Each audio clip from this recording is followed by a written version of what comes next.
Welcome to Strip Cover Lit, where we squeeze the bigger picture of literature. I'm Adrian Fort, and we are here for another poetry discussion. We have new videos on the channel Mondays, Wednesdays, and Fridays. Mondays are for poetry, and today's poetry discussion comes to us from the depraved mind of one Charles Bukowski, and you get so alone at times that it just makes sense. This poem happens on pages 78 and 79, and it is titled, My First Affair with That Older Woman. It reads as such. When I look back now, I already ruined it. When I look back now at the abuse I took from her, I feel shame that I was so innocent. But I must say she did match me drink for drink.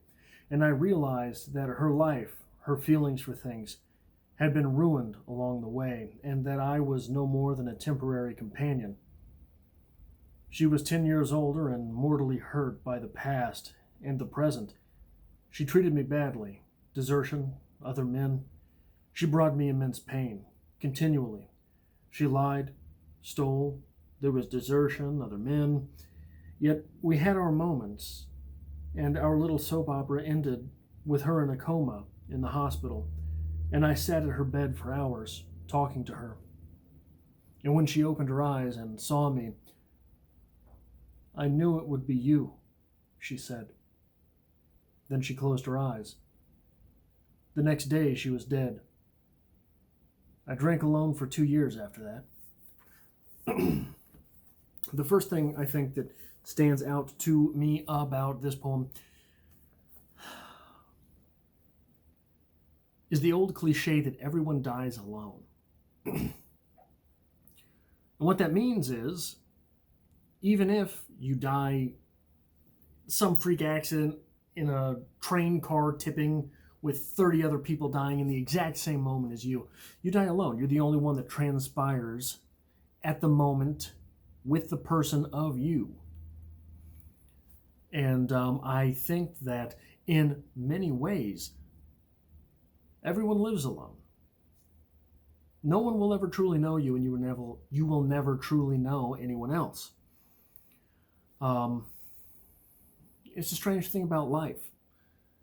Might be a strange thing about death, but I don't necessarily believe in that way.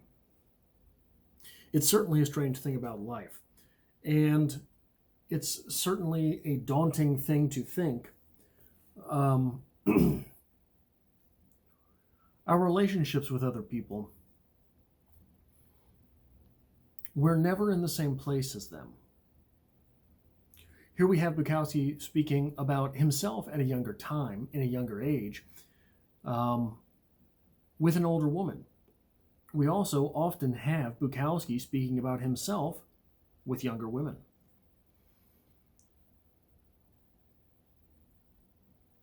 Even if you're the same age as someone, even if you had relatively similar upbringings, the minutia of the day-to-day moments, which largely constitute what it means to be you, those will never be the same as anyone else. Those will never be shared with anyone else. Those will relatively never be similar to anyone else. I think that one of the things which is undervalued in life is the constant rhetoric which we share with ourselves. I've told this story on the channel before. I've told this story on both of my channels before. You can find a link to my personal channel in the description below, by the way. By the by, when I was in grad school, I became a monk for writing and for reading. I'm talking 8, 10, 12, 15 hours a day. Writing, reading, revising, keyboarding. Just that. Boom, boom, boom, boom, boom, boom, boom. The largest part of my days were driving to and from the library, driving to and from the coffee house, and a little bit of time at the gym once in a while. Didn't pay off, by the way. Didn't pay off. I say skip the gym. Just do the reading and writing if you're in that mode of your life now. But one of the things that I realized when I was dedicating so much time to writing is that I was forcing myself to write X number of words per day, X number of amount of time per day, depending on what my strategy was at that moment. But it was always a fairly decent amount to fairly excessive. Whether it was forcing myself to write 4 hours, forcing myself to 1,000 words, which for me, at my pace, that's a lot. That's excessive. I'm not a I'm not the classic scribbler. I don't just go to town. Before I put anything on the page, I'm processing it through my mind 3 and 4 times. So what that leads to from time to time is scribbling, is being the classic scribbler, is free writing. And I realized through free writing how often. So at the end of a notebook, I'd go through the notebook, close the notebook on the last day, turn it back over, and just breeze through it. Before I would go through and I would do little tags. On a green tag meant there was a short story that started here. A yellow tag meant there's a poem on this page. Just things like that, right? So that I could go back and I would sort of scan through the different entries that I had, even the entries where I was not writing fiction or poetry.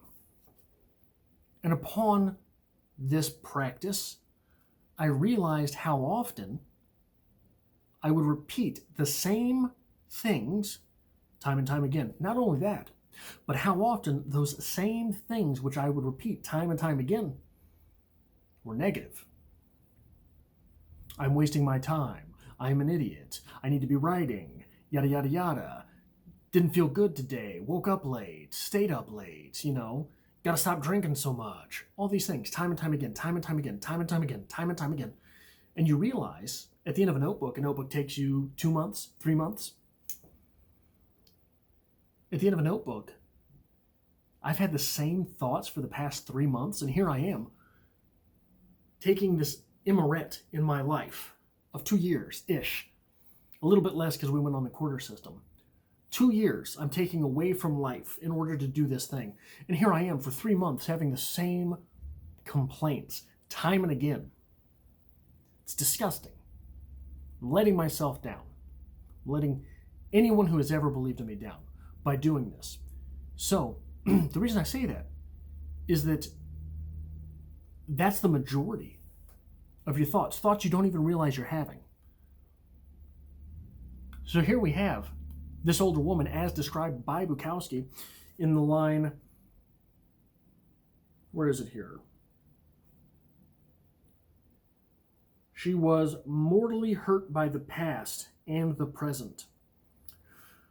When you have someone who is mortally injured by the past and the present, what are the odds that your momentary thoughts sync up in any way with theirs? So of course, you're not on the same page. And of course, someone who might not be meaning to, a little later in the poem, bring you immense pain. She brought me immense pain continually. She lied, stole, and there was desertion, other men. Someone might not even be in the right place of mind to catch themselves doing those things. And that is something important to notice for ourselves, right? Someone might not be in the position to really catch themselves in their momentary actions, in their momentary thoughts. And through all this, when she found herself in a coma, it was Bukowski, it was the speaker, Chinaski, it was our speaker speaking to her for hours in the hospital. I knew it would be you. What a haunting line from someone. What a haunting message. I knew it would be you. It just adds to the sadness of this poem. I knew it would be you. The next day she was dead. I drank alone for 2 years after that. Bukowski wrote a lot of tough guy poetry, made a lot of big claims, talked a lot of shit. Do we doubt him in that last line? I drank alone for 2 years after that. I don't. I don't think that is a tall tale. I think that is probably, if not exactly precisely true, pretty much true.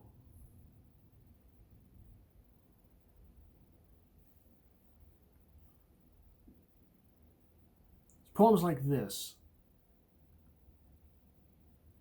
why I am so sure Bukowski is best read in novel format. Not reading these poems one at a time, not reading these poems bit by bit, not sitting down and saying I'm going to have a poem of Bukowski tonight, like one might have a glass of wine. But reading Bukowski's poetry much like a novel. You stop when you stop. You stop after a good grip of poems. You stop after a certain amount of time. But one by one is not necessarily the way to get through Bukowski. This, one of the reasons I say that, I remember this poem almost line for line. I haven't read this poem in a couple years. I could not have told you what this poem is titled. No idea. I could not have told you what this poem is titled. But that gut punch, I knew it would be you. And then she was dead. That's the sort of thing that sticks with you, even if you're just reading the poem, as opposed to being the person writing the poem. This is probably, in my eyes, one of the better Bukowski poems, if not one of my favorites. I don't think it's one of my favorites. I think that there is a different gear to Bukowski. The Bluebird, Roll the Dice, those poems, which are probably my favorites, my favorite line of Bukowski poetry. And the others, the other poems are the ones without a tinge of sweetness to them. This poem has a tinge of sweetness to it. And that stark recognition of someone, we get it very early in this poem. We get the recognition very early in this poem that this woman is someone who has thrown the rest of her life away. She doesn't care about it. Doesn't care about it. Done with it. We get it in the line, she was mortally hurt by the past and the present. Mortally hurt, mortally wounded. So we understand. You know, she's on the go-kart to Fucksville, right? She's not trying to save herself. But she's still human, right? She still has the need for other people. She does not necessarily seem to be wanting to hurt Bukowski, Chinaski, the speaker, whatever we want to say there. It happens to be a sad side effect of the fact that he's present. And they jive on some level. And because they jive on some level and they seem to enjoy each other's time, each other's company, and each other's presence because of that, well, she's not going to end up compromising who she is and what she does just to help someone feel a little bit better. She's mortally wounded. I think that we have these mental images of, we get this, a cornered dog, right? A dog is most dangerous when it's injured. A dog is most dangerous when it's hurt, because it thinks at all moments that it's fighting for its life. It's fighting for survival. And we understand that people are this same way. People who are who have given up on life, who are distraught, might be in their final throes, particularly nasty. And we understand that. But one of the things about being alive is that there will almost always be shreds of humanity left. There will always be shreds of dignity left. There will always be little bits of person in there somewhere. And those are the things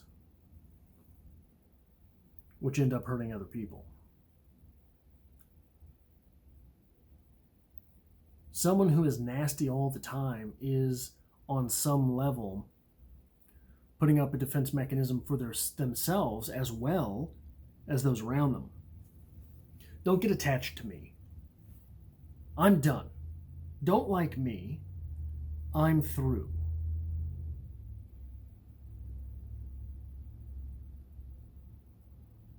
But these little moments that they shared, we had our moments too, he said. We had our moments too. Those moments are the reasons our speaker ends up at her bedside and ends up drinking for 2 years alone after her passing. That is all I have for this poetry discussion. I hope to see you next time for another poetry discussion. I have new videos Monday, Wednesday, and Friday. Mondays are for poetry, and I also have new videos on my personal channel Monday, Wednesday, Friday, a link to which can be found in the description below.